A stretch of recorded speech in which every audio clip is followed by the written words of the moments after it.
بعد 100 سنة من دلوقت، سنة 2123، هنكون كلنا مع عائلتنا وأصدقائنا وحبايبنا تحت التراب. ناس غرباء هيسكنوا منازلنا اللي تعبنا وشقينا وبنيناها، وشخص آخر هيمتلك كل شيء إحنا كنا بنمتلكه. أشياء كتير هتتغير،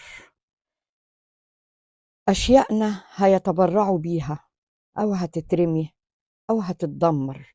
حتى العربيات الغالية اللي كنا بنركبها واشتريناها وكنا فرحانين بيها هتبقى في مكان به خردة.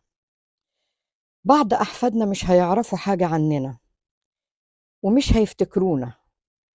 بعد ما نتوفى هيعدي كام سنة، وبعدها ذكرانا هتكون صور فقط. وبعد سنين كتير هتصبح صورنا القديمة جزء من التاريخ، وبعدها هنتنسي تماما. لو فكرنا في كل ده هنشوف إن القلق والتفكير اللي في حياتنا والتفكير بمشاكلنا اللي شغلانا دايما كل يوم ملهاش أي لازمة.